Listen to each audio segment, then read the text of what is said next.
आपको किसी से कोई उम्मीद नहीं रखनी है।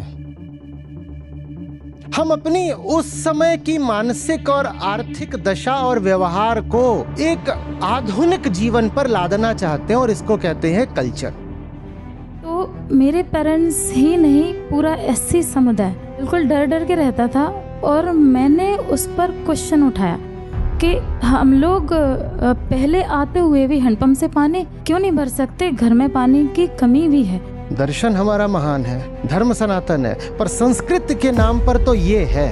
संस्कृति तो बस तुम्हारे चाल चलन का तरीका होता है, इसका धर्म से कोई लेना देना नहीं है। हमने एक बहुत बड़ी गलती कर ली है भारत में। हमने अपनी संस्कृति को, अपनी परंपरा और अपनी आदत का गुलाम बना लिया है। यही तो है सनातन संस्कृति। लेकिन हमारी संस्कृति किसके पीछे पीछे चल रही है? हमारी पुरानी मान्यताओं के। इतिहास में, परंपरा में आपके लिए कुछ नहीं है। कोई उम्मीद मत रखना, उम्मीद रखोगे दिल टूटेगा। और ये आपके लिए शुभ समाचार है, अच्छे से समझिए क्यों। प्रणाम आचार्य जी, मेरा नाम कुसुम है और मैं आपके सामने कुछ बोलना चाह रही हूँ कि लोग मुझसे भी दुखी हैं और मेरा भी दुख है। मुझसे दुखी है क्योंकि मैंने ढोंग और आडंबरों को मानना मेरे बस की बात भी नहीं है। मैं जब छोटी थी, थोड़ी सी समझ आई तो मैं क्वेश्चन करती थी पेरेंट्स से कि एक तो मैं एससी समुदाय से हूँ, तो मैंने मेरे गांव में ये बर्बरता देखी है कि जो एससी समाज के साथ में जो होता है वो मैंने देखा है। तो मेरे पेरेंट्स ही नहीं, पूरा एससी समुदाय बिल्कुल डर डर के रहता था और मैंने उस पर क्वेश्चन उठाया कि हम लोग पहले आते हुए भी हैंडपंप से पानी क्यों नहीं भर सकते, घर में पानी की कमी भी है, उसके बावजूद भी हम क्यों नहीं भर सकते। तो मैंने ये क्वेश्चन उठाया तो मेरे घर वाले मुझसे दुखी, क्योंकि सब चलता आ रहा है ना, तू कौन सी कहाँ की आ गई है। तो फिर वो मुझसे दुखी। तो मैंने कसम खाई कि मम्मी से, पापा से बोला कि नहीं, मैं कुछ नहीं लूँगी तुमसे, मुझे ज़िंदगी में कभी कुछ नहीं चाहिए। जहाँ पर भी कर्मकांड होते हैं तो एक लड़की होने के नाते एक साथिया बना दो दीवार पर, उसका मुझे पैसा दिया जाएगा। मुझे तो यही समझ में नहीं आता था, इस वजह से भी मैंने नकार दिया। मैंने कहा मुझे कुछ चाहिए ही नहीं। तो भी वो दुखी है कि अब ये लड़की हमसे कुछ लेती ही नहीं है, वो तो भी दुखी। मैं देख रही हूँ वो सब दुखी हैं। और सर मेरा दुख ये है कि मैंने थोड़ा बायो पढ़ी है, तो बायो पढ़ाना मैंने शुरू करना चाहती थी। मैंने कहा मैं बायो पढ़ाऊँगी और मैंने स्कूल ढूंढे, कोचिंग भी ढूंढी। तो वहाँ पर देखा कि वो कम सैलरी देना चाहते थे, उन्हें सैलरी देना ही नहीं था और बहुत वर्कआउट करवाना चाहते थे। चलो ठीक है, पर मैं पढ़ाऊँगी तो स्ट्रेटजी मेरी होगी ना। रिजल्ट आप ले सकते हो लेकिन स्ट्रेटजी तो मेरी होगी, मैं मेरे तरीक़ों से बच्चों को पढ़ा पाऊँगी। तो वो नहीं, आप हमारे तरीके से पढ़ाओगी, वहाँ बोला गया जहाँ मैं रहती हूँ। तो फिर मैंने कहा मैं नहीं पढ़ा सकती, तो मैंने नहीं पढ़ाया। फिर वहाँ पर मैंने देखा कि कुछ बच्चे हैं जिनको जो भले ही कम मिलेगा, मैं गरीब बच्चों को पढ़ाऊँगी।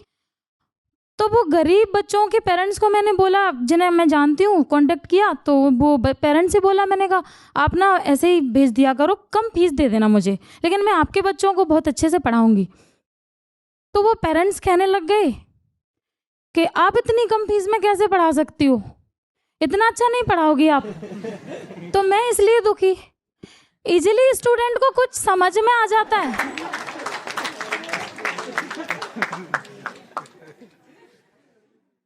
सच बोल रही हूँ सर, कोई कॉन्सेप्ट अगर मैंने बहुत मेहनत करके उसे बच्चे के लिए इजी बनाया है ना, तो बच्चा ऐसे डाउट में रहता है कि ये मुझे जल्दी से समझ में कैसे आ गया, तो वो विश्वास ही नहीं कर पाता। तो मैं दुखी, मेरा दुख कुछ और है, मेरे घर वालों का दुख कुछ और है। मैं क्या करूं सर?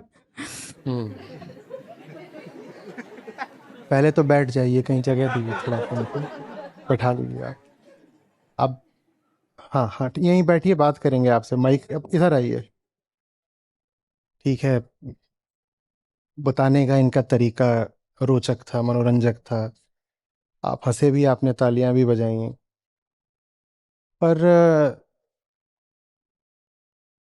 उसके पीछे की जो पूरी बात है उसको समझिए।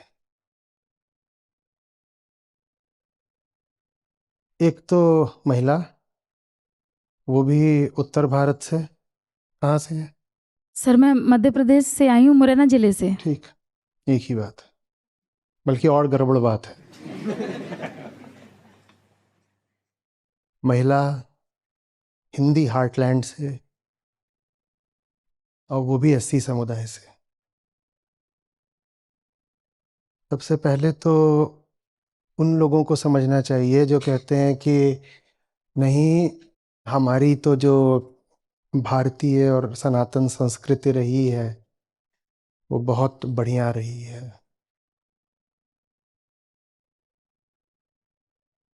ये होता है,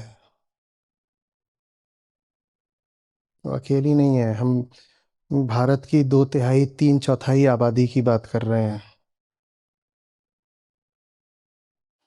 इसमें आप जब ओबीसी एससी एसटी महिलाएं मिला दें, 3/4 से भी ज्यादा।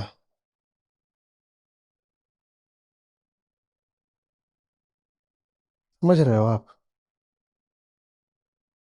ये बात आप सब के लिए, आप जो सब श्रोता वर्ग यहाँ बैठे हो, उनसे भी बात करूंगा। उन सवाल कराए तो वो दूसरी बात होगी, वो दूसरे नंबर पर आएगी। पहली बात आप सबसे है। ये अच्छा लगा, सब प्रसन्न हुए, ताली वाली बजी, अच्छी बात है। और जो हमने संस्कृति के नाम पर कर लिया, अब उसको दर्शन की पृष्ठभूमि में रखकर देखो तो बताओ कैसा लग रहा है? कैसा लग रहा है?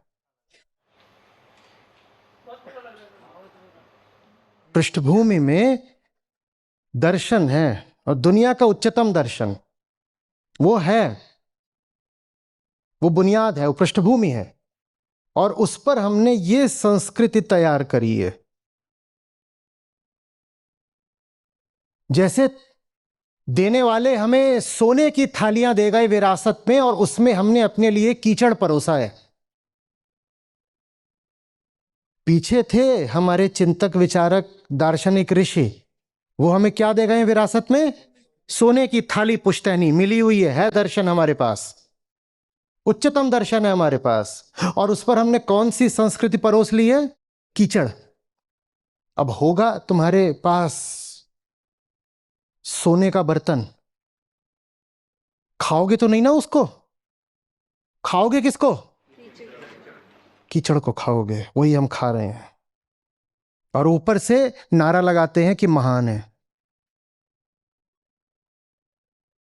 हाँ, दर्शन हमारा महान है, और धर्म सनातन होता है। और सनातन कहते ही महान भी कहने की जरूरत नहीं। सनातन माने कालातीत।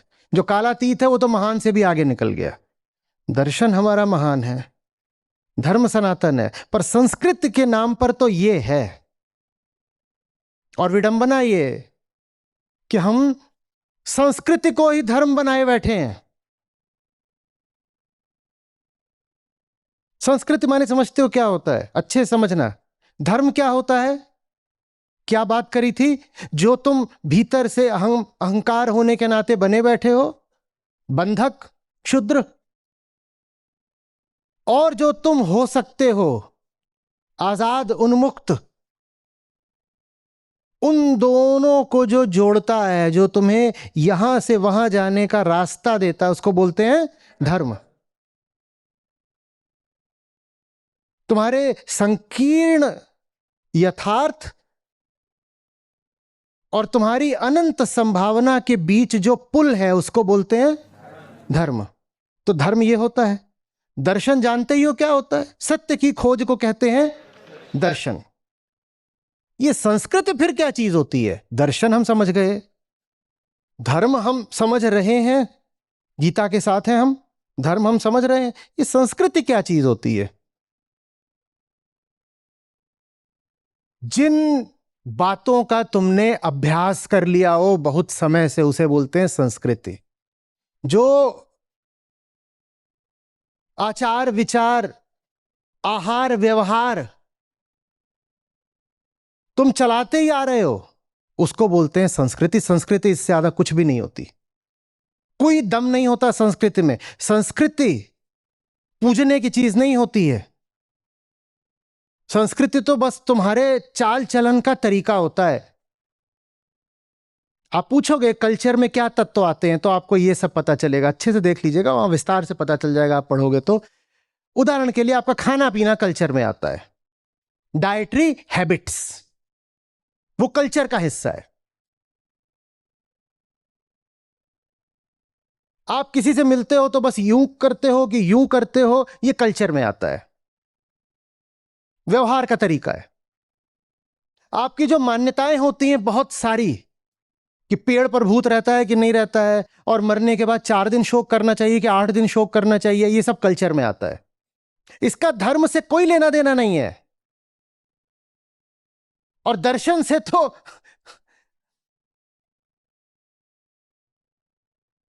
कोई संबंध ही नहीं। कल्पना भी कर लो कि इसका दर्शन से कोई रिश्ता निकलेगा तो निकल नहीं सकता। आप सीधे पल्लू की साड़ी डालती हैं, उल्टे पल्लू की साड़ी डालती हैं, ये किसका हिस्सा है? ये कल्चर में आता है। इसका धर्म से क्या लेना देना? कहां कौन सा रंग शुभ माना जाता है, कौन सा अशुभ, ये सब कल्चर में आता है। कहां ऊंची आवाज में बात करना शुभ माना जाता है और कहां पर उसको ऑफेंसिव मान लिया जाएगा, ये कल्चर में आता है।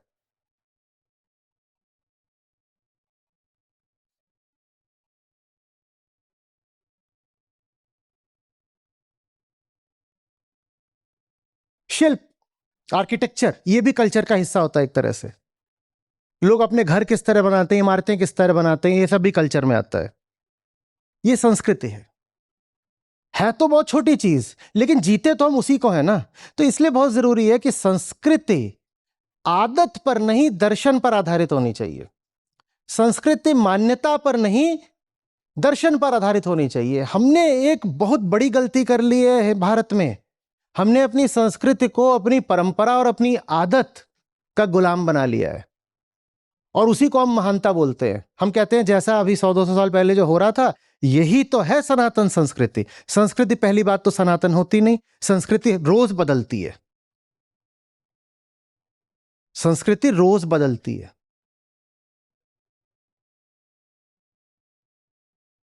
और दूसरी बात, संस्कृति को प्रेरणा किससे लेनी चाहिए? दर्शन से, वास्तविक धर्म से। लेकिन हमारी संस्कृति किसके पीछे पीछे चल रही है? हमारी पुरानी मान्यताओं के। और पुरानी भी माने ऐसा नहीं कि ऋग्वैदिक, इतनी पुरानी हमारी संस्कृति चल रही है जो हमारी 100-200 साल पुरानी मान्यताएं, उनके पीछे। अगर आप 1500 साल पहले के भारत में जाएंगे, मान लीजिए आप गुप्त काल में पहुंच जाए, जिसको आप स्वर्ण युग बोलते हैं, तो वहां जो संस्कृति चलती थी वो तो आप आज चला ही नहीं रहे हो। भाई हम कहते हैं कि सोने की चिड़िया और, है ना, the golden age of Indian history, वो सब क्या था? ठीक है, तो आप उतना पीछे चले जाओ फिर। जब पीछे से ही लेना है तो उतना पीछे जाओ ना। जब हम कहते थे कि हमारा गोल्डन पीरियड चल रहा था, फिर वहां जाएंगे ना। तो गोल्डन पीरियड वाला तो हम कुछ कर ही नहीं रहे अपनी संस्कृति में, बल्कि वो आप करो तो स्कैंडल हो जाएगा। संस्कृति के नाम पर हम मान्यता चलाते हैं। मान्यता भी कितनी पुरानी? 200 साल पुरानी। उसमें समस्या क्या है आपको बताई देता हूं। 200 साल पुराने, 200 या 300 या 400, जितना भी ले लो, उससे पीछे हम नहीं जाते। उतने साल पुराने भारत की दशा क्या थी? शिक्षा कितनी थी? मानसिकता कैसी थी? तो यानी हम 200 से 400 साल पहले जैसा सोचते थे और जैसा व्यवहार करते थे, उसको हम कह रहे हैं कि संस्कृति है। और उस समय हमारी दशा बहुत बहुत खराब थी। हम अपनी उस समय की मानसिक और आर्थिक दशा और व्यवहार को एक आधुनिक जीवन पर लादना चाहते हैं, और इसको कहते हैं कल्चर।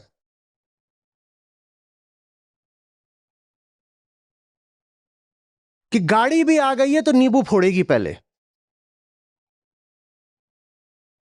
और अभी अभी वो देवी जी वो नींबू फोड़ रही थी, बताओ।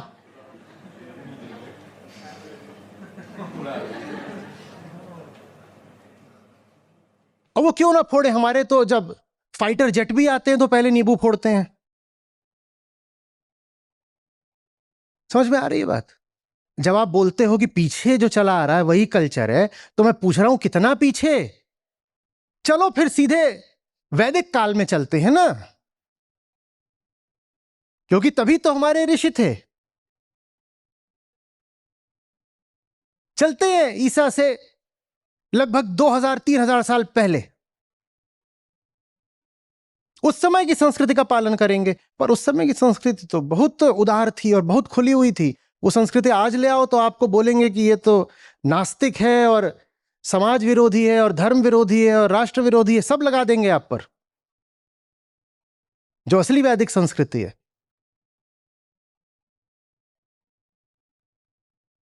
तो ले दे करके परंपरा का पालन करने के नाम पर भी बस जो 200 से 400 साल पहले चलता था आपको वो चलाना है। और खेद की बात यह है कि वो जो 200 से 400 साल पहले का काल था वो भारतीय जीवन का सबसे अंधेरा काल था। आज से 1000 साल पहले नहीं सती होती थी, सती भी ज्यादा हालिया बात है, तब होती थी। वही समय था जब सती परंपरा भी चली है। आप जाएंगे तो आपको कोई मौर्य काल में कि फिर गुप्त काल में, उस समय थोड़ी आपको सती वगैरह का उदाहरण मिलेगा।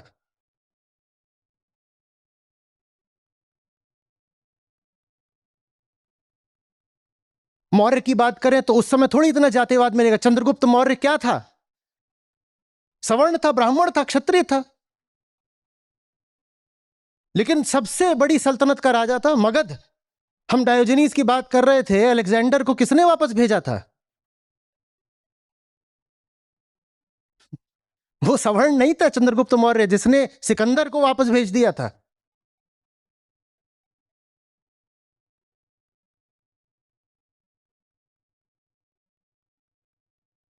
ये उस समय की संस्कृति थी। तुम्हें संस्कृति ही लेनी है तो फिर उतना पीछे जाओ ना।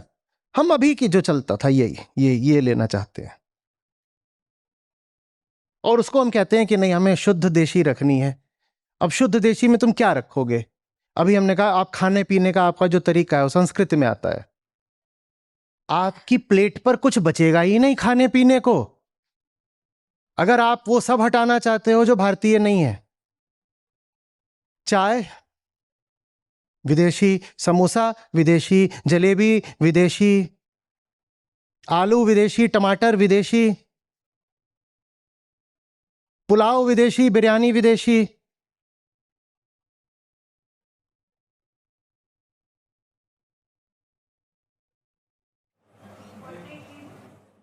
बर्थडे केक तो खैर फिर भी पता है विदेशी है, पर वो सब चीजें जो आप बिल्कुल अपना मान के खाते हो वो सब विदेश से आई हैं।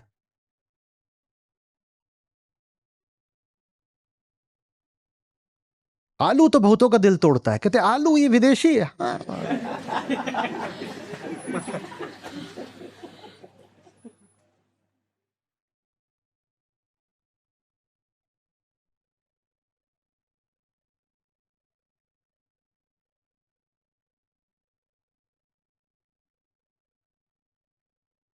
कोई शर्ट पैंट में आ रहा हो तो उसको कहेंगे ये देखो ये ज्यादा, जो बहुत संस्कृतिवादी होते हैं वो शर्ट पैंट भी नहीं पसंद करते, वो कुर्ता पजामा पहनते हैं। कुर्ता पजामा कहाँ से आया है? हमारे ऋषि कुर्ता पजामा नहीं पहनते थे, उस समय कोई नहीं पहनता था। ये भी कुर्ता पजामा भी विदेशी है।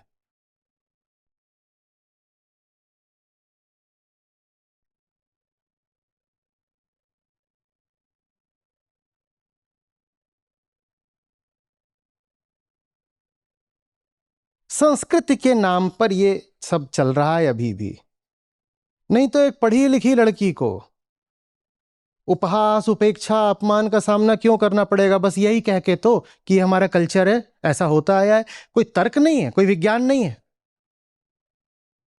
तर्क क्या दोगे? वो पढ़ी लिखी हैं, वो पढ़ी लिखी नहीं, वो पढ़ाती हैं।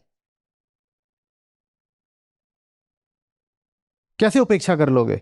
उपेक्षा सिर्फ एक तरीके से आप जायज ठहराते हो, क्या बोल के? कल्चर है जी हमारा। वो उपेक्षा चाहे चाहे जो वृहद समाज है वो कर रहा हो, चाहे इनका अपना परिवार कर रहा हो, दोनों करते हैं। कल्चर ही बोल के तो उसे जायज बताते हो ना। तो कहां से आ गया वो कल्चर? क्या कल्चर?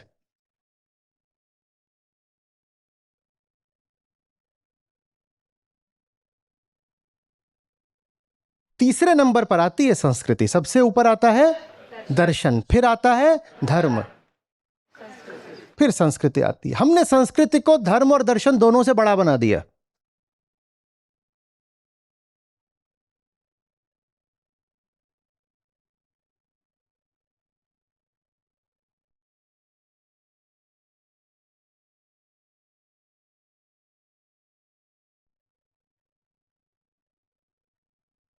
अब आप पर आ रहा हूं, एक अच्छे से बात समझ लीजिए, सारे जवाबों का वही जवाब है। आपकी बहुत सारी समस्याएं हैं, आपने बार बार बोला मैं भी दुखी, सब मुझसे दुखी। आपका बहुत सारा ये जो दुख है सिर्फ इसलिए है क्योंकि आप उम्मीदें अभी पकड़कर बैठे हो। आप जो हो ना, फिर बोल रहा हूं, हिंदी भाषी क्षेत्र की महिला,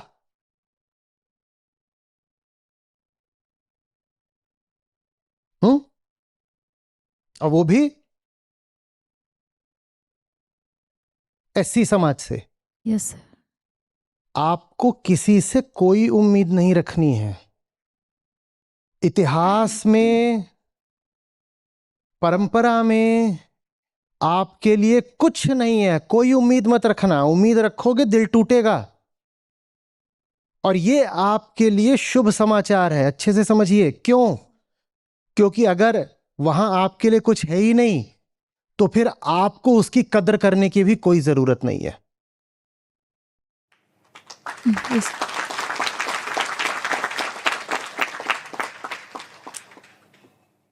कोई महिला अतीत से बंध कर रहे, इससे ज्यादा ताज्जुब की बात नहीं हो सकती।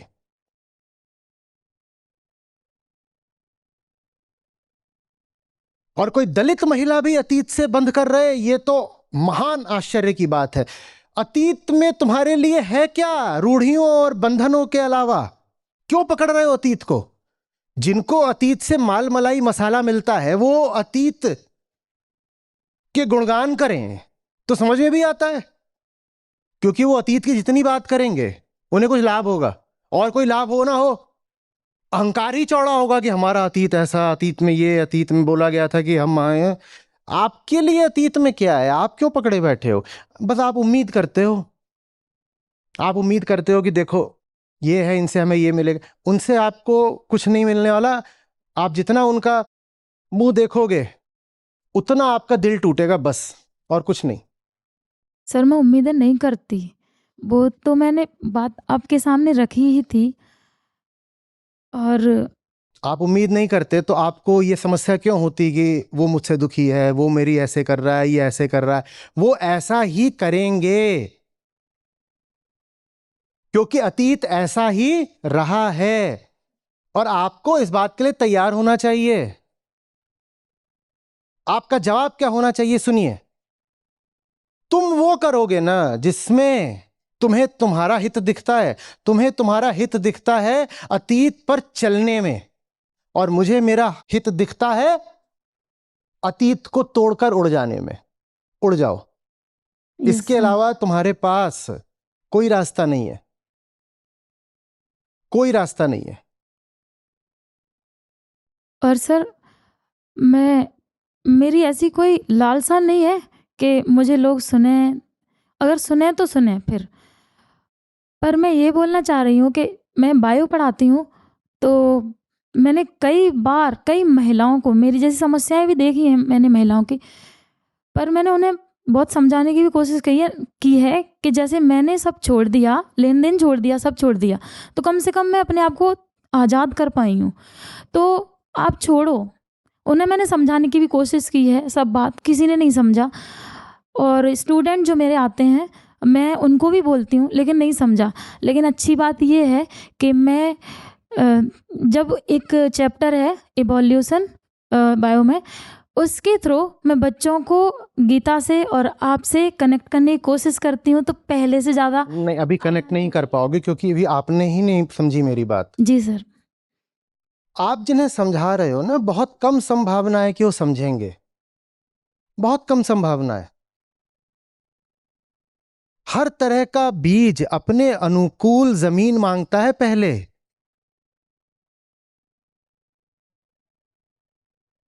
बहुत सारे लोग ऐसे हैं जिन्हें मैं ही नहीं समझा सकता, आप कैसे समझाओगे? और आप उन्हें किसी तरह मेरे पास ले भी आए तो मेरा सर दर्द बढ़ेगा। सर मैं स्टूडेंट की बात कर रही थी ज़्यादातर। तो स्टूडेंट आधे तो हमारे स्टूडेंट ही हैं यहाँ पर।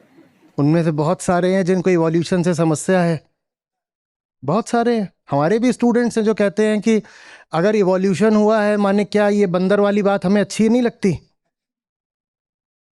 क्या हमारे दादा को बंदर बोल रहे हो? हम नहीं मानते। हम ब्रह्मा के मुख से निकले हैं, बंदर अंदर नहीं है हम।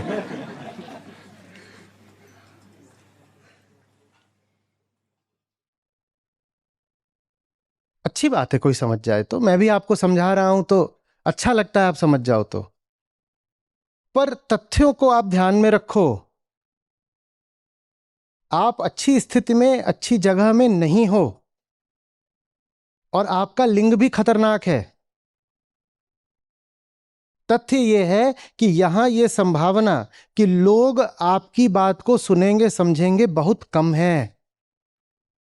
हां, संयोग से आपको मिल गई हो ऐसी ऑडियंस जो आपकी बात समझ लेती है तो बधाई हो।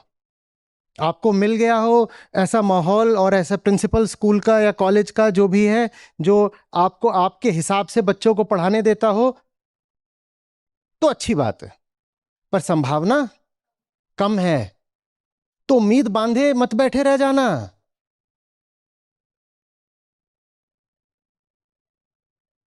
कबीरा तेरी झोपड़ी गलकटियन के पास। आप उम्मीद ही बांधे रह जाओगे कि मैं तो आई हूं और सत्य का संदेश सबको बता रही हूं और गीता सब तक ले जा रही हूं, लोगों को आचार्य जी तक पहुंचा रही हूं। आप यही सोचते रह जाओगे, और उधर हो सकता है मंसूबे ये हो कि आपको ही बांध लें। अपने आप को सही जमीन और सही आसमान दीजिए। समझ में आ रही है बात? और शिकायत करने मत आ जाइए कि नहीं पर मैं ऐसा करना चाहती हूं, पर मेरे पापा इतना मुझसे प्यार करते हैं फिर भी वो मुझे समझते क्यों नहीं। वो आपसे करते हो ना करते हो प्यार, वो कठपुतली संस्कृति के हैं।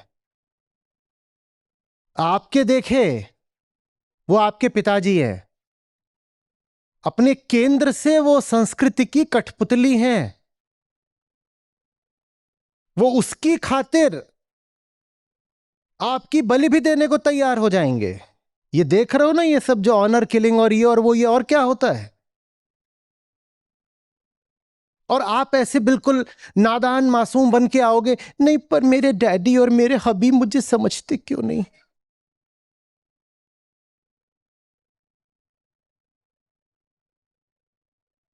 I'm convinced they love me,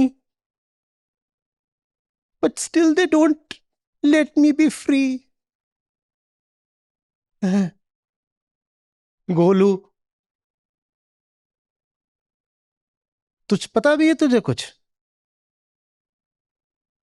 भोलापन कहूं इसको कि क्या कहूं?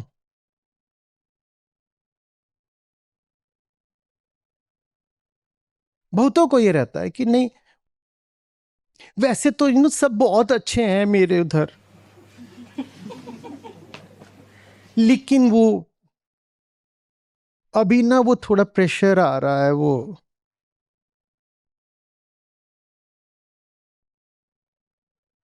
क्या MILL उसकी ओर से। हाँ, मतलब वो कई अर्थों में इस्तेमाल होता है।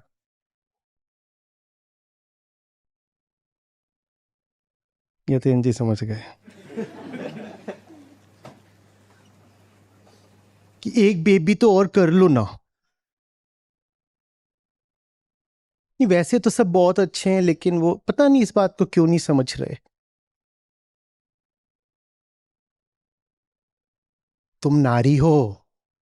तुम्हें बात समझ में क्यों नहीं आ रही?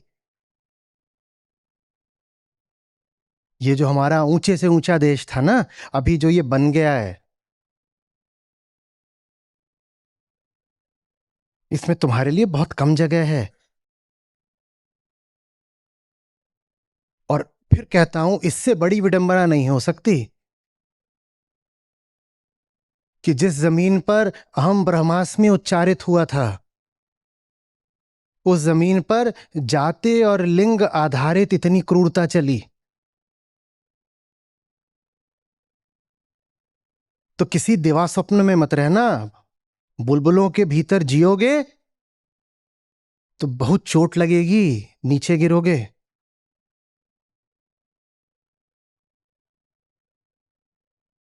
देर is nothing at all for you in this system. और जब वो सिस्टम तुम्हें कुछ देने को तैयार नहीं है, तो तुम क्यों मजबूरी ढो रहे हो सिस्टम का पालन करने की? इस सिस्टम पर चलकर तुम्हें कुछ नहीं मिलना है। जब कुछ मिलना नहीं है तो हाँ, तो महिलाओं को सबसे आगे होना चाहिए सिस्टम को बाय बाय करने में, कि अपना सिस्टम अपने पास रखो, मैं अपनी जिंदगी अपने हिसाब से अलग जीऊंगी, मुझे तुम्हारे सिस्टम की किसी चीज पर नहीं चलना है। लेकिन देखने में उल्टा आता है, देखने में उल्टा आता है। जितनी ज्यादा रूढ़िवादिता की चीजें होती हैं, उसमें सबसे आगे महिलाएं नजर आती हैं, और अक्सर दलित महिलाएं भी। उदाहरण बाबाओं के पंडाल। और इससे बड़ा अचरज नहीं हो सकता कि भाई तेरे लिए वहां सिर्फ और ज्यादा बेड़ियां हैं, तू वहां क्या करने गई है?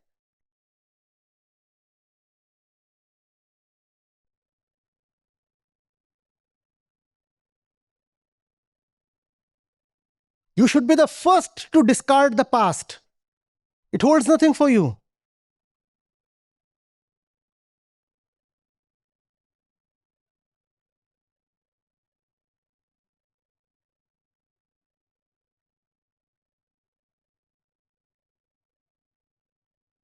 भारत आजाद हो गया, हमने यूनियन जैक सलामत रखा क्या? बोलो। क्योंकि उस पास्ट में हमारे लिए कुछ नहीं था। हमने वो सब बिल्कुल अस्वीकार कर दिया। हमने कहा नहीं नहीं भाई, वो सब है, अतीत है, पर हम उसको थोड़ी अपनी जिंदगी बना लेंगे।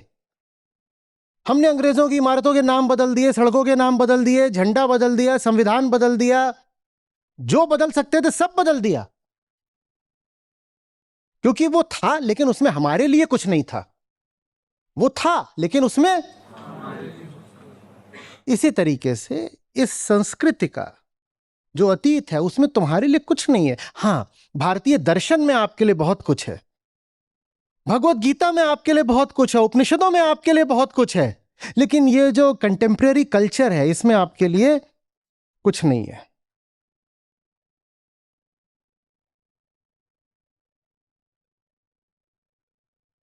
बात आ रही है समझ में? जी तो सर। बिल्कुल भीतर से गिल्टी मत अनुभव करना कि मैं भीड़ के खिलाफ क्यों जा रही हूं।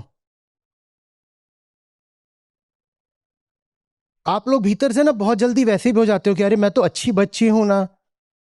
हमारी परवरिश भी वैसे ही होती है। लड़के तो नालायक निकल जाएं तो उनको नालायक होने की भी छूट होती है, लड़कियों को तो नालायकी की भी छूट नहीं होती। तो लड़कियां सब अच्छी बच्चियां होती हैं। भाई गंदा होता है, वो रात में दीवार फांद के भी घर आ सकता है, लेकिन जो बहन होगी वो सुशीला होगी। वो सही समय पे उठती है, सही खाती है, माँ का हाथ बटाती है, अच्छे नंबर लाती है और सो जाती है। यही करती है ना। तो आपको आदत लग जाती है सबकी नजरों में अच्छी बच्ची बनकर जीने की। अब मैं कह रहा हूं बुरी बच्ची बनो। बहुत अनुशासन चाहिए, खासकर एक महिला को, और वो भी एक तथाकथित दलित महिला को बहुत अनुशासन चाहिए। एकदम ये मत करो दाएं बाएं। बहुत सारे तैयार बैठे तुम्हें फंसाने के लिए। ठीक है? जी सर। हम्म। मैं गरिमा सिंह चंदेल इस समय उत्तर प्रदेश प्राइमरी में टीचर हूँ। और आचार्य जी से मैं वैसे तो यूट्यूब से 2 ढाई साल से जुड़ी हुई थी, बट अभी गीता सत्रों से जुड़े हुए मुझे 1.5 साल हो चुका है। तो 2 नए साल जिनको हम कहते हैं वो आचार्य जी के साथ हुए हमारे, जिसमें कि इस बार का तो बहुत ही अच्छा था। ऐसा नववर्ष पूरे जीवन में अभी तक नहीं आया था। तो आत्मज्ञान के प्रकाश में अंधे कर्म सब त्याग दो, निराश हो निर्मम बनो, ताप रहित बस युद्ध हो,